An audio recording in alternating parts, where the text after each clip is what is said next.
Hi, welcome to the F1 Time Portal, an F1 history podcast by two Formula One nerds. I'm your host, Rosa. And I'm your host, Luigi. And today we're talking about the great year of 1952. Let's go.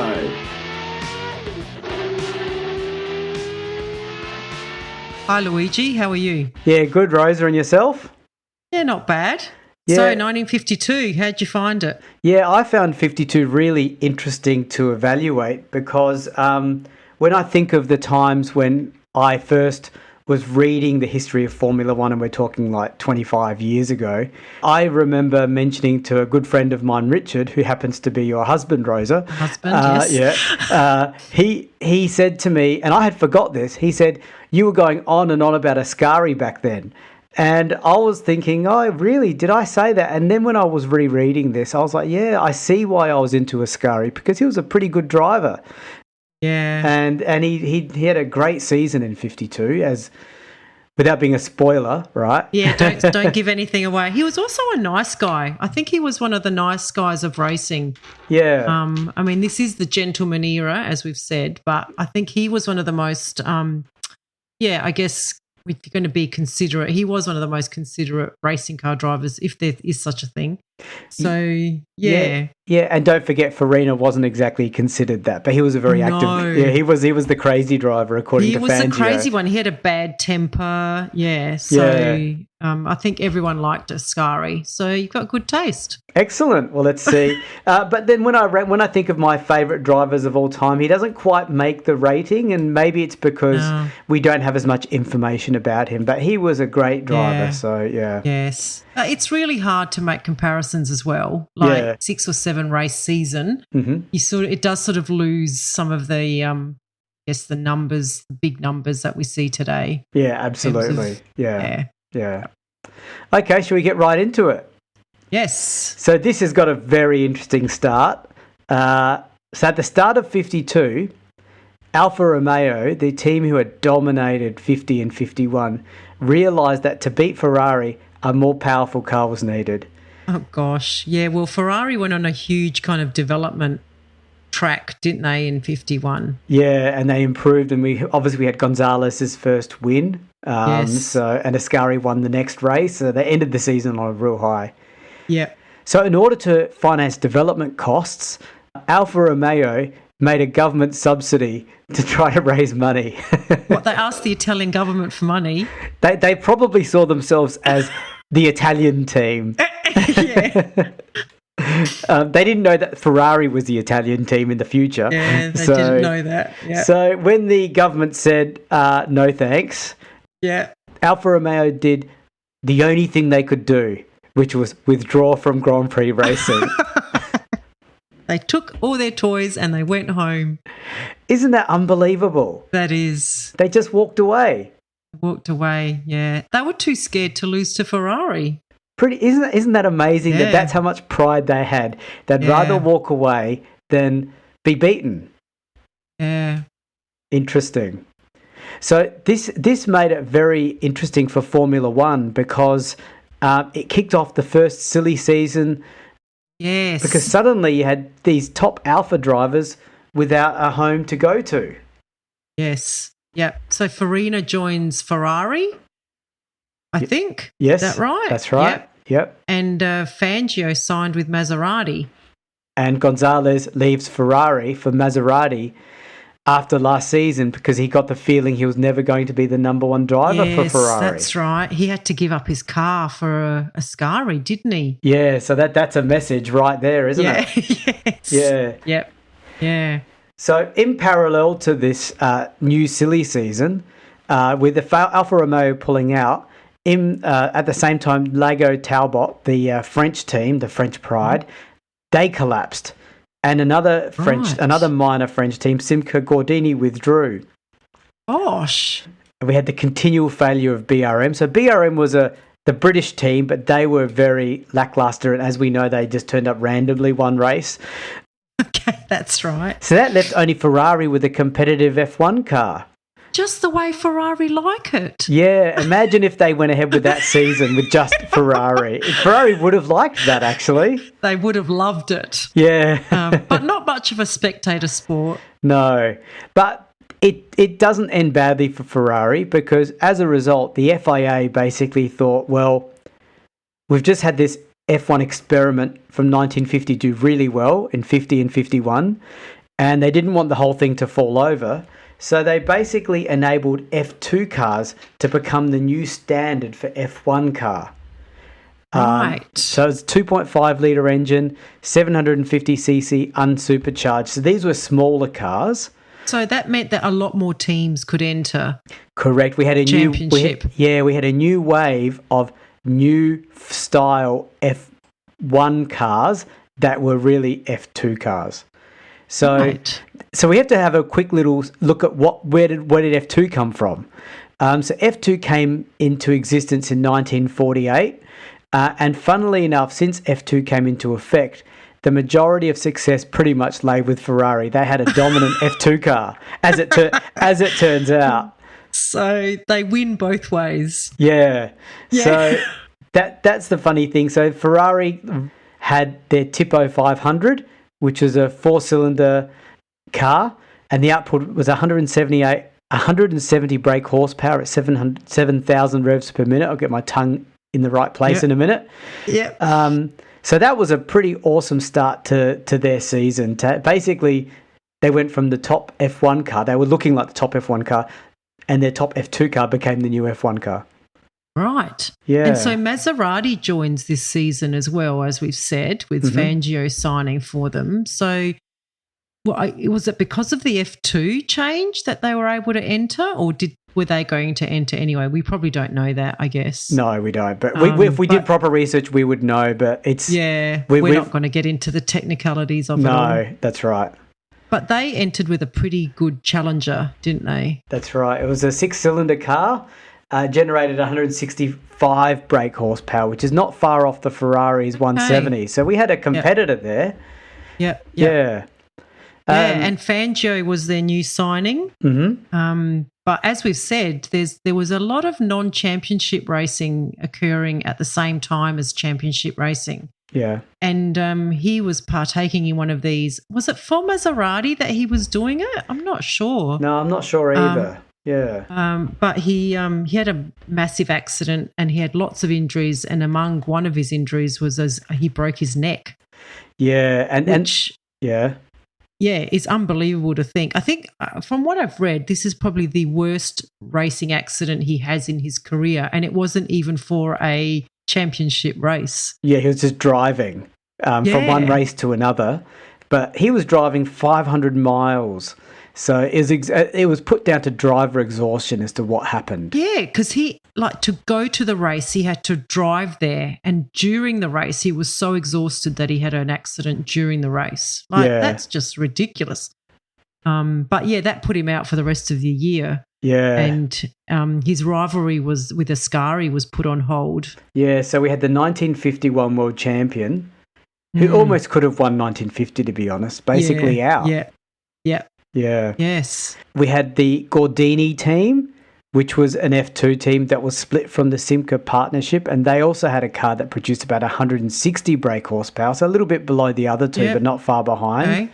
Yep. And there was also a new team called another F2 team called HWM, and they had a very different approach to the other two. They had a smaller engine, lighter chassis car with good handling and a much more modest 127 brake horsepower. Gosh, so that's not going to get them far. Well, power to weight, it might come in handy. It may shine on occasion. So I'm sure the power tracks. We'll have to wait and see. Yeah, we will see.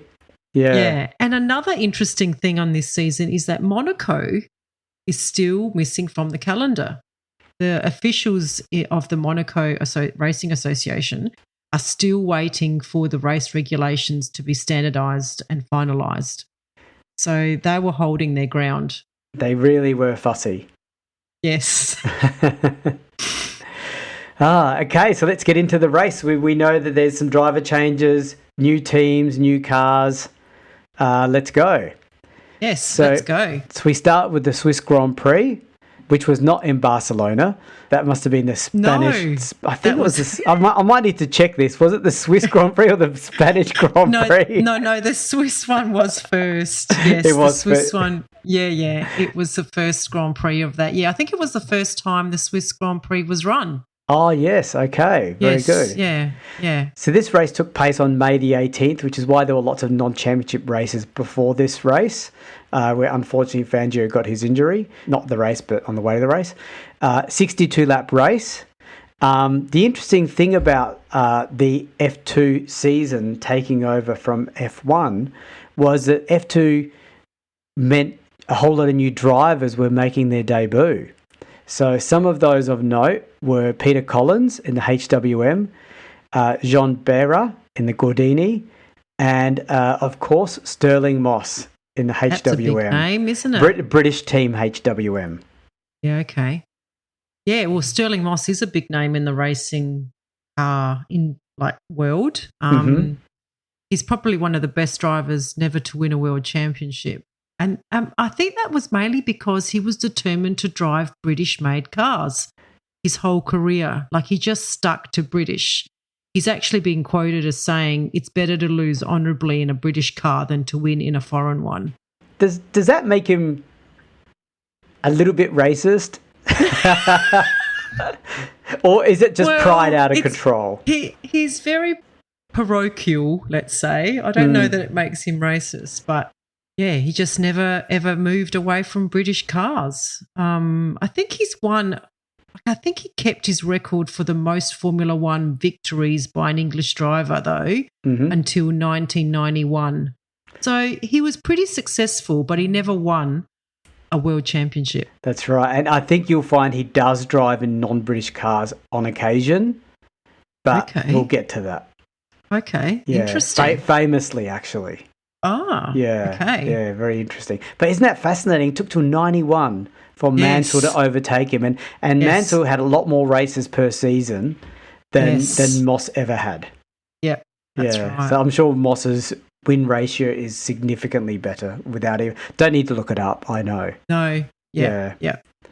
So while the speeds were down, because obviously the F2 cars were slower than the F1 cars, there was a wider range of competitors, including 7 British cars. So that's a pretty big change to the new F1.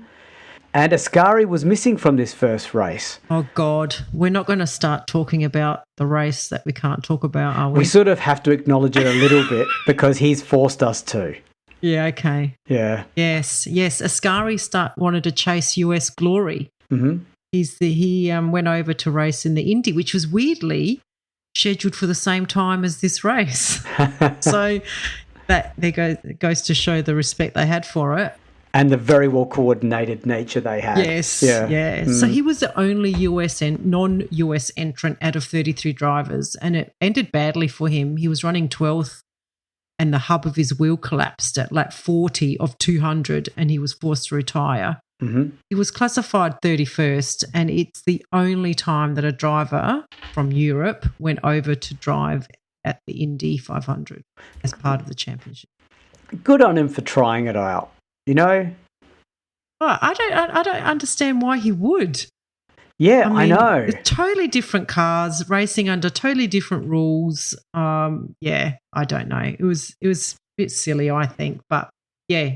He's not here, which will again be very telling come the end of the season, I think. Okay, so at this particular race, the grid was 3x2x3 all the way back to the end, with 21 drivers attending.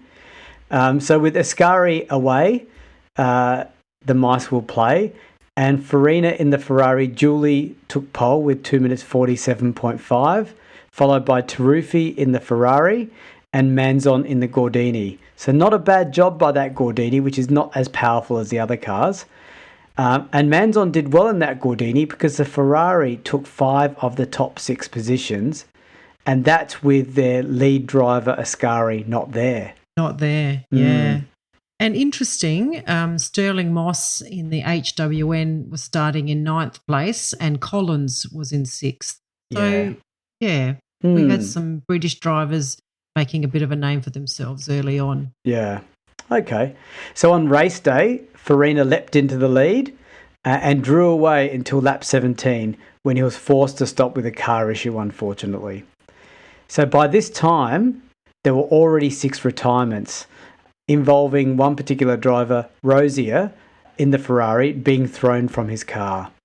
Yeah, so just a bit of a note on safety at this stage of Formula One's history. So I think safety marshals were in use from 1950, but cork helmets had only just become mandatory and there were no seat belts yet.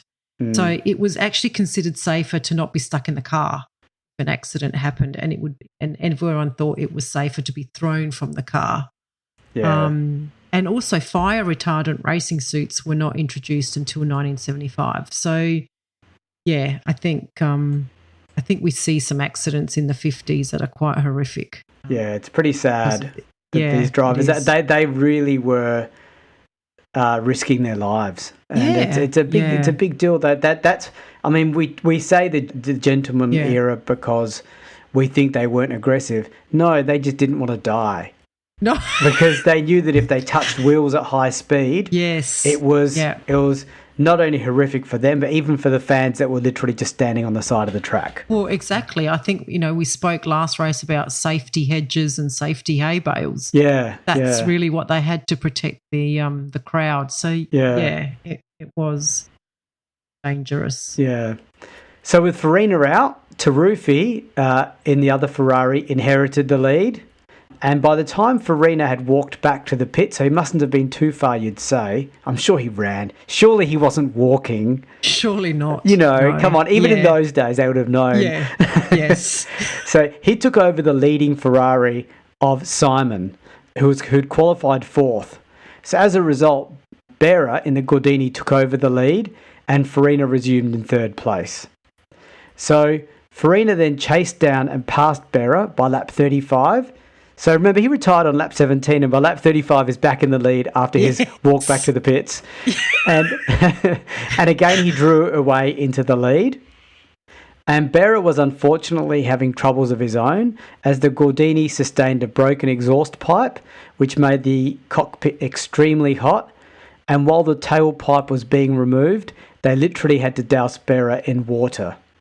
That is hilarious. Can you imagine that happening in today's Formula One? Just like dumping water onto a driver sitting in his car? You know what? Interesting you say that. I know. I think there was a race in 2023. Was it Singapore? Yes. No, there was. No, it wasn't Singapore. It was Abu Dhabi. Was that? And did they ban? I think some drivers wanted to be. Yes. And they banned it. They didn't allow it. No, they didn't. It was like really hot. They'd moved the race to like the hotter part of the season. And I think it was Fernando Alonso, actually, who asked to be doused in water and the FIA didn't allow it. Yeah, that's dodgy. I mean, what's the danger if he gets wet? I don't know. I was thinking maybe the electrics in the car. I don't know. But wet weather? Cars are very different. Yeah, that's true. Rainy days? Suddenly, you know what I mean? Yeah, that's true. Wasn't thinking about that. Yeah. But yeah. Okay. No.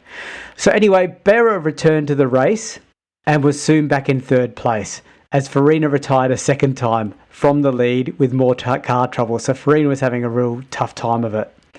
So Taruffi managed to finish without incident to win his first race and leading a Ferrari 1-2 with Fischer in 2nd, who had started 6th and Berra in 3rd. Now, Taruffi and Fischer are what I would call 2nd tier, with all due respect, 2nd tier Ferrari drivers. Yeah, they're not main players. No. Are they? I don't think Fischer was really ever very successful. I don't think he ever won a race ever. He came 2nd a handful of times. Yeah. So. Okay.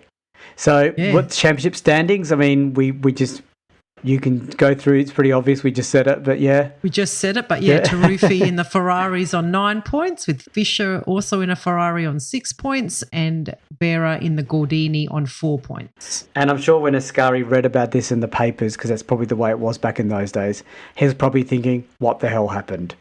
Exactly. How did Fischer come 2nd? How did Taruffi win that race? Yeah.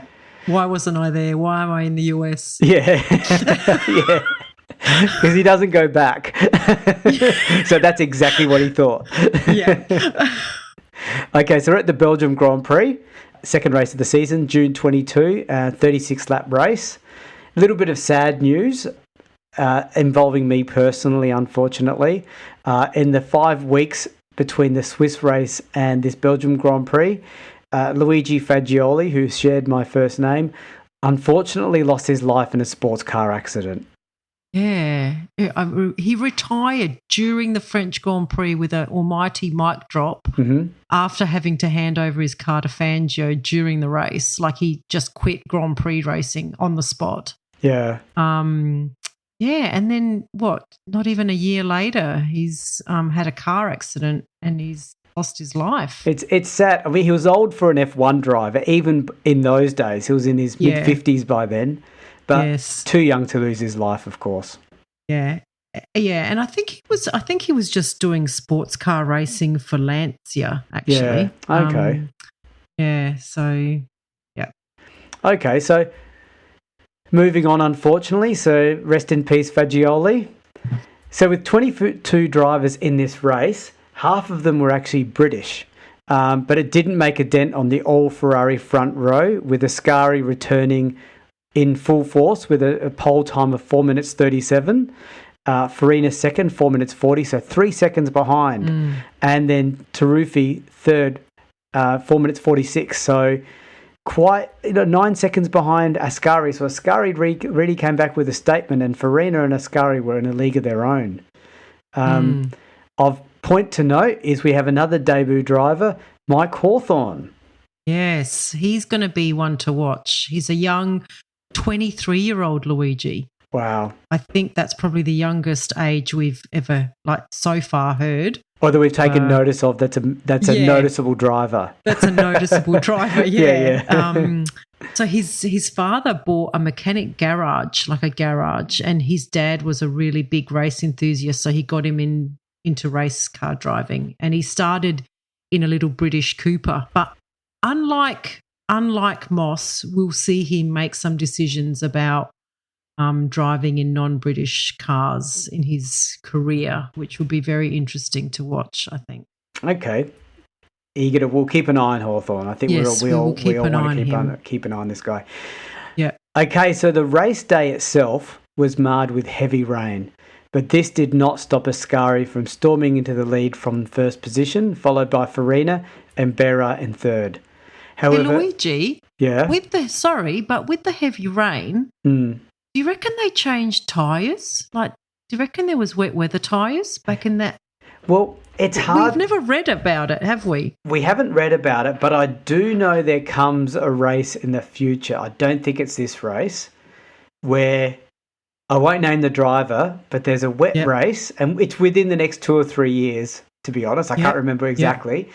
And this particular driver goes into the pits for cut wet tyres, was the term I read. So I reckon they got a little knife out and just went slash. But not too deep, of course. No, just put a deeper tread on the tyre. Because those slicks didn't come out for many, many years later. So I guess any tyre was a wet weather tyre, except for those special cut tyres for that driver that I won't name. Yeah, okay. Yeah, right. So it's coming. And Pirelli is the tyre provider. Oh, are they? I didn't even realise. Yeah. Wow, that's awesome. It's Pirelli and Dunlop are the two major ones. Yeah. But Pirelli's the major one. Yeah. Oh, interesting. It's interesting. They've survived 70 years. Yeah. Yeah, and they've survived ownership changes. They're even owned by a Chinese chemical company now. Ah. Yeah. Oh, that's a bit disappointing. Well, they're still called Pirelli, and yeah. Do they still act Italian? I don't know.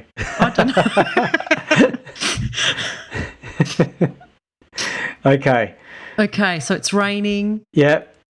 Basically, when the race started, Ascari stormed into the lead. Farina and Berra were third.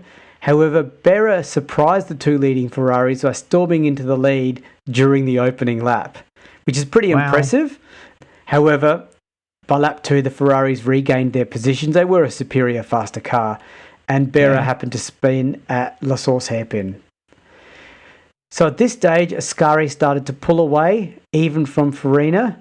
And this is one of those boring races, so we're not going to spend too long talking about this one, because by lap 4, Taruffi and Berra were in the tussle for middle positions, but that's sort of the only excitement. This left Manzon in the Gordini, who qualified 4th, to finish a fine 3rd, nearly 3 minutes behind Farina, who came 2nd. Did he come 2nd? Yes, he did. And Hawthorne in 4th place on his debut in that HWN British car. So pretty uneventful race there, to be honest, with Ascari winning by 2 minutes. Wow, that's a big difference to his teammate in the same car. Yeah, that's right. And the wet weather, it's always the wet weather that sorts the men from the boys without being... The wheat from the chaff. Yeah, let's not use a sexist term. Let's use an agricultural term. Unless chaff and wheat become the new diversity focuses. So Ascari then, with the World Driver Championship standings, joins Taruffi on 9 points. Yes. Farina stays on 6 and Fisher is on 6 as well. So is it correct, but are all those first 4 drivers Ferrari drivers? Yes, they are all Ferrari. Look at that dream world. Yeah. I wonder what Alfa Romeo people are doing right now. I mean, they're not exactly watching this on TV because broadcasting didn't exist. No. Yeah. But I'm sure there's scrunched up newspapers in the Alfa Romeo head office. Absolutely. Yeah. Or maybe they're proud of themselves for stepping back and not being punished. Well, that's true. I guess it is brave, isn't it, to make a decision not to race? We gave Fagioli a lot of credit for his mic drop moment. We did. And Alfa Romeo did a mic drop. Did the same thing. Yeah, we're mocking them. They did. Yeah. Yes. Why is it different? Anyway, to the French Grand Prix. This was on July 6 and 77 laps. There was, before this particular official race, there was a non-official race at Reims. And to Ferrari's surprise, Berra in the Gordini actually nearly defeated the Ferraris. It was a real surprise. Berra was nearly leading the entire race except for a short spell on the opening lap. So he didn't nearly defeat them, he defeated them. So there was real positivity in the Gordini team that Berra could be a bit of a giant killer. No, I doubt that's going to happen. Ferrari probably weren't even trying. Who knows? I mean, it's a non-championship race. And there is something that I think I'm right here, and I will check it up and maybe clarify in a later episode, but I'm pretty sure Berra never won an F1 race. So, I think you're right. Which is really sad because he beat the Ferraris when they were dominant when it didn't count. So, yeah. So when it came to the actual race itself, despite... I gave it away, Berra doesn't win the race, but... Ferrari really did play their role and dominate qualifying and get the front row. So you had Ascari first with Farina and Taruffi second and third. And the best Berra could do was fourth, which is still a really good effort considering how good those Ferraris were. Yeah, exactly. I've just confirmed he has no wins, but he gets 9 podiums. Okay, so he's up there. In his 7-year career. Yeah. Oh, wow. Okay, he would have been very disappointed with this race then because he won the week before. Yes. So at race start, Ascari leapt into the lead, and any hopes Berra had of repeating his giant-killing feat the week earlier ended on lap 3 when he spun off the circuit and into a ditch. Well, I told you. Yeah. So he managed to keep his car going, but his car was damaged badly, and despite repairs, he was at the back of the field. So, poor Berra. So by lap 20, the now processional Ferrari race, it's another one of those, was somewhat settled, and there wasn't much to report. And this is shown by, I'll go through the top 6 because I think there's something special about this top 6. Okay. Ascari wins, Farina second, 1 lap behind in the Ferrari, Taruffi third in the Ferrari, 2 laps behind, Manzon fourth, 3 laps behind in the Ferrari. So Ferrari 1, 2, 3, 4, all separated by a lap. By a lap, yeah. Trintignant came 5th, 4 laps behind. I can't remember what car he was in. You might want to look that up, Rosa. I'm not sure. Could have been Gordini, maybe. Collins was 6th, 5 laps behind. And 7th was 5 laps behind. 8th was 6 laps behind. So it was that sort of a race. So why was there such a big spread? I don't know. It's unusual. Unusual. Just the day when drivers are in their zones. Ironically, because they were all split out by about a lap each, they could have been tussling with each other the whole time. Yeah. Which is hilarious. Yeah, he was in a Gordini. He was in the Gordini. Trintignant was in the Gordini. Yeah. Yep. French driver. Yep. Yeah. So that's the end of that race. Okay, so we have Ascari stretching his lead on 18 points, Taruffi on 13, and Farina on 12. Farina's probably really regretting that double retirement in that first race, wouldn't he? Yeah. Yeah. Okay, so we're up to the British Grand Prix. So the races are coming thick and fast because the last race was in July as well. And the British Grand Prix was July 22. French was July 6 and this one is July 19. Yeah. Okay. So give me a second and let me get my bearings. I think I've lost my position. We're up to the British Grand Prix, correct? Yeah, we are. Yeah. Yep. Okay, no problems.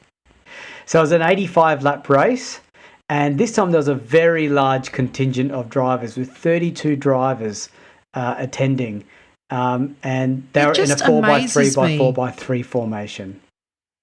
It's just amazing that anyone could just roll up to a Grand Prix weekend and join the race. Was it that easy? I mean, BRM showed us how to do it last year.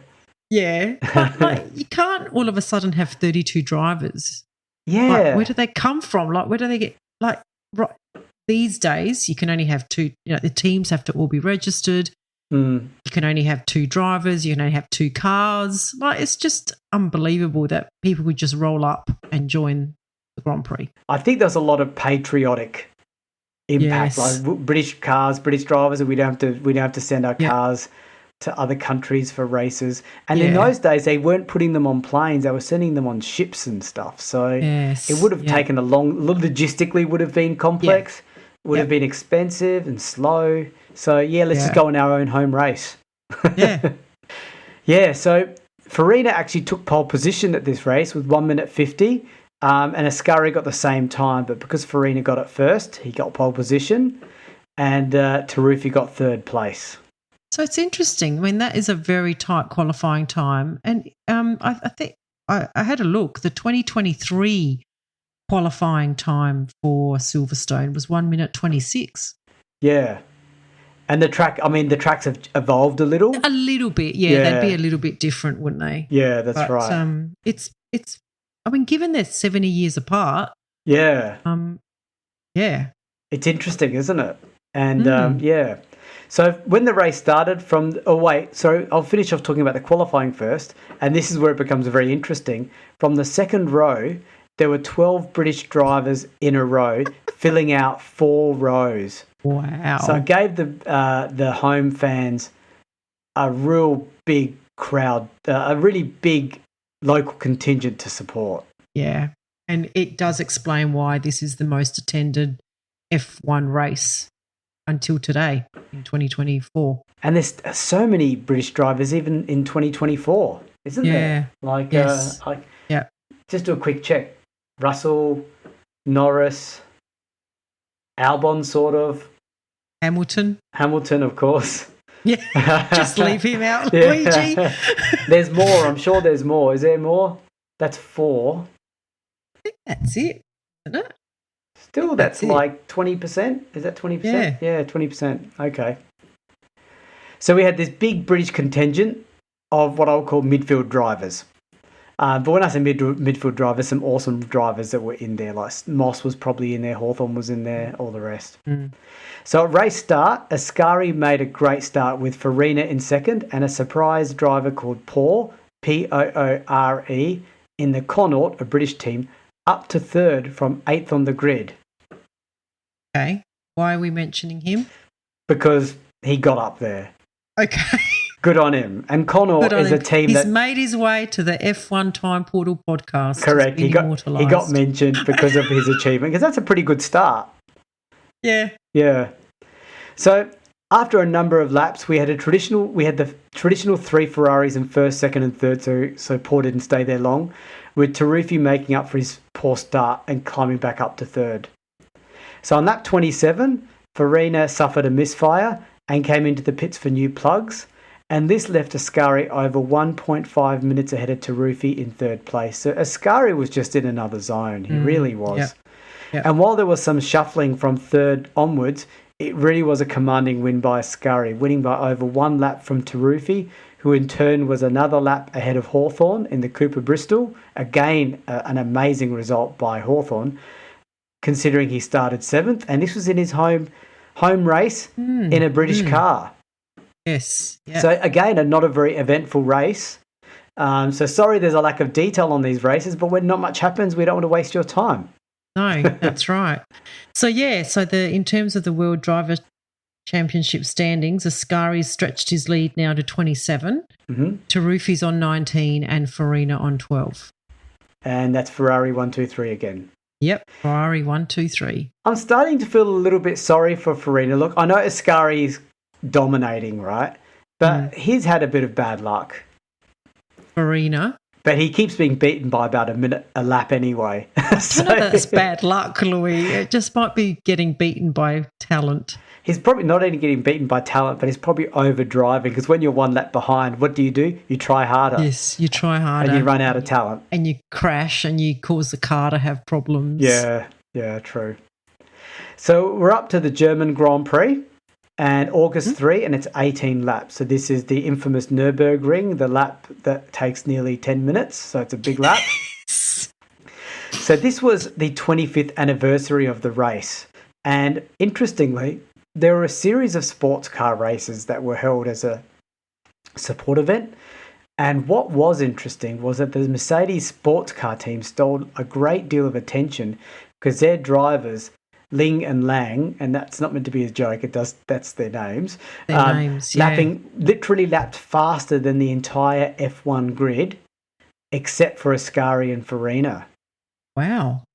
So, yeah, pretty impressive for that sports car. It showed how the F2 cars were maybe they'd pull back a little bit too far from F1, you know what I mean? Yeah. And probably planted some seeds in the Mercedes hierarchy. Possibly. Not a bad comment, I'd say. So there were 35 drivers attending this race, with many British drivers surprisingly not present. Yeah. But don't worry, there's a new wave of German drivers to take their place. Right. Good. But that still didn't stop the 4x3x4x3 grid formation being led by the 2 Ferraris of Ascari and Farina, followed by the Gordinis of Trintignant and Manzon.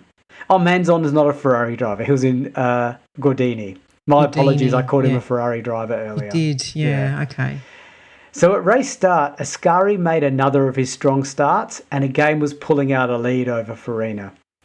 Taruffi, who qualified 5th, worked his way up to 3rd after Trintignant spun, and the 3 Ferrari drivers just drew away.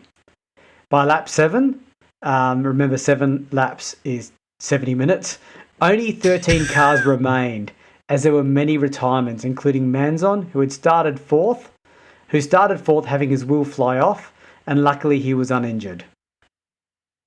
You know what is surprising? Just the reliability of the Ferraris this season. Except for Farina.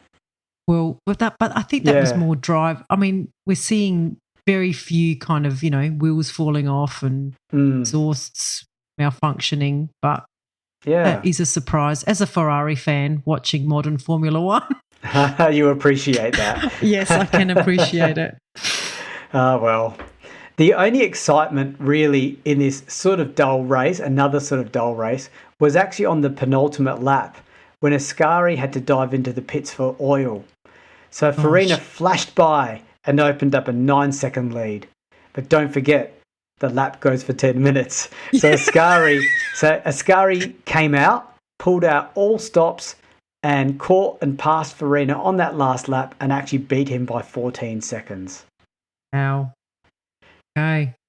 That is saying something. Yeah, he made a statement. He wanted to make sure Farina didn't get any freebies. He was like, nah, this is my race, my friend. Yeah. Yeah. And did he set the fastest lap on that last lap? Oh, I think he did. It was 9 minutes 50. So I'm not sure what the qualifying lap was, but how did this fastest lap compare? Pretty sure the qualifying lap was 9 minutes 55. Let me just have a quick look. No, it was 10 minutes and 4 seconds. Okay. So he blitzed it. He went for it big time. Yeah. He wanted to make sure Farina did not win that race. No. Yeah. So Ascari won and gave Farina a smack as he went past. And Fisher came third, about 6 minutes further back. So he was well behind. So Ascari now has won 4 in a row. Yeah. With 4 fastest laps. Mm-hmm. So according to the scoring system of the time, he's now scored the maximum of 36 points for the season because they only take your 4 best results. Yeah. So at this race, Luigi, he's clinched the World Championship. That's pretty impressive, you know. With 2 races to go. Yeah. So he's the first driver to have done that. But there's only like seven races, right? Yes. Yeah. That's pretty amazing. Yeah. So the World Driver Championship standings then are Ascari on 36, so he's capped his points now. Mm-hmm. Tarufi on 22 and Farina on 18. So I'm assuming Ascari will just have a holiday now, right? Maybe. I don't know. I think that last lap heroics against Farina in that last race says he will not have a holiday. No. I think he's as competitive as ever. Yeah. So we're at the Dutch Grand Prix in Zandvoort. This is in August 17 and it's a 90-lap race. So this was actually the first championship race to be recognised as the Dutch Grand Prix and attracted 18 cars with a 3x2x3 grid formation. So while Ferrari dominated practice, there was a challenge from Hawthorn in the Cooper Bristol as he actually lined up on the front row alongside pole getter Ascari and Farina. That's a really good performance given that he's in a little Cooper Bristol, which was vastly inferior to the Ferrari. Yeah, I'm trying to think of what would be a parallel to 2024. Like, we did have Haas getting on the Tauri. We did get a Haas getting on the front row in 2023. Remember that? I can't remember which race it was. Wasn't that because of the rain though? I think it was. I think a little, but he did have to plant that. He did have to. Yeah. But I don't think Hawthorn did this legit. It wasn't based on luck. Yeah. So no. So going back to the race, Villaresi was favoured to drive the third Ferrari, and he took the place of Tarufi in this race. So it's interesting they're switching between those 2 drivers. Yeah. So Villaresi started in 4th place, while Ascari was first and Farina was second. So at race start, Ascari made his traditional strong start, but this time Hawthorn took 2nd place. Wow. Yeah. So by lap 2, Farina and the superior Ferrari took 2nd place, and a lap later Villaresi took 3rd from Hawthorn. Well, I think this result impressed Enzo Ferrari a lot, and Hawthorn, I think this race and the previous race he did quite well, and so Hawthorn was invited to Modena for a tryout later in the year.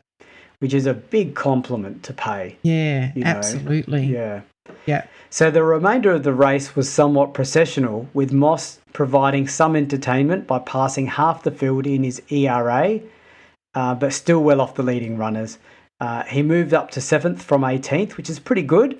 Unfortunately, he retired on lap 73. So the top 3 in this race was Ascari first, Farina 2nd, and Villaresi 3rd. So I was thinking of, the Mercedes dominant era when it was Ham Bot Ver. Yes. So this is starting to, Villaresi is not normally the 3rd one, normally it's Tarufi, but And what was the other one was Ascarville.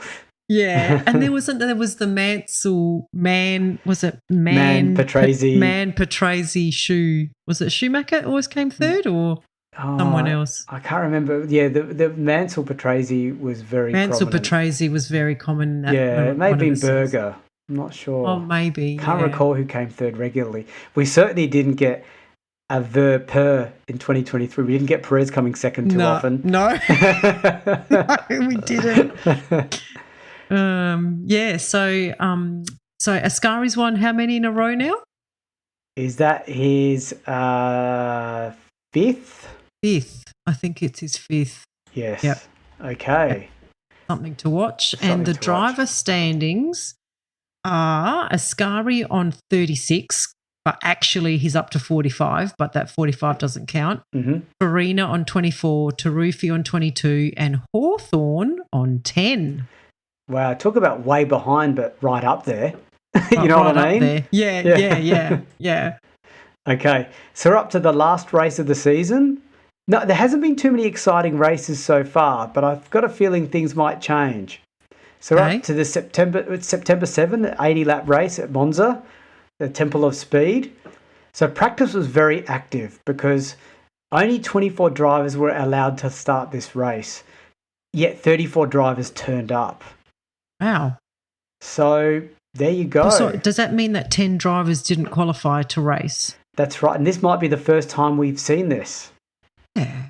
Yeah. So we're not exactly looking up records to say, oh, the first race where drivers were not allowed to qualify were Monza 1952.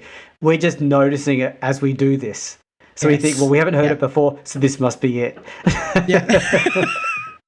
Yeah, so there was much excitement in this race, though, because there were new Maseratis that had joined, but only Gonzalez in the Maserati got close to the leading drivers in qualifying in 5th place, with the cars lining up as expected. Ascari first in the Ferrari, Villaraci in the Ferrari, Farina in the Ferrari, Trintignant in the Gordini on the front row, and then you had Gonzalez in the Maserati. So there was some excitement with the Maserati there. Yeah, so is this the first race that Maserati raced in this season? I think so. I don't think I've heard them get mentioned. I haven't heard Gonzalez appear. No. So maybe their car wasn't ready or something. Yeah, and that sort of tends to happen a lot in this era as well. Yeah. I've got a feeling they probably were only really ready for 53 and they thought, oh, we're ready early. Let's get one in. You know? Yep. So on race day, everyone was expecting another Ascari demonstration, as we'd had most of this year. But Gonzalez in the Maserati had other ideas. So as the flag fell, he rocketed into the lead from the second row, which was 5th place, remember. So interestingly, Gonzalez, like a lot of racing car drivers back then, was very physically well built. And I learnt that he was nicknamed the Pampas Bull by his English fans, and El Cabazon, apologies for my pronunciation, but that literally translates into fathead. And that's what his Argentinian fans called him. I'm sure they meant it in a loving way. Yeah, in the best possible way. They called Fangio, the other Argentinian driver, champion. Yeah. And this guy they called fathead. Yeah. Maybe we should start calling him Speedy. Yeah, I think so. Speedy Gonzalez. Yeah. Speedy Gonzalez. Yeah. So pretty good of him. He's been out of the race season. He's been out of racing all season by the looks of it.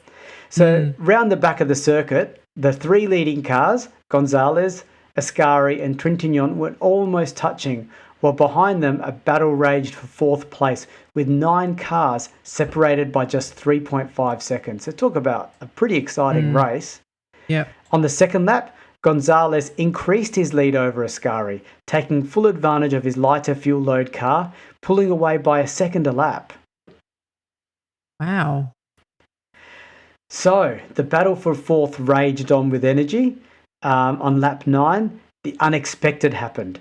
Villaraci passed Ascari. And this was to be the start of a private duel between the 2 Ferrari drivers, and for many laps, these two were constantly changing positions, while Speedy Gonzalez was still speeding along quietly in the lead. Being his own race on his own. So just before half distance, the Maserati fuel stops were due, and Gonzalez pitted, and Ascari became the new leader, having by now pulled away from Villaraci. So Gonzalez was unable to get within a minute of Ascari, and Ascari won again by over a minute from Gonzalez. So the information is a little bit vague here as to what exactly happened with that really awesome start with Gonzalez and having that lead, half distance. but there must have been some dynamic that changed the flow. Yeah.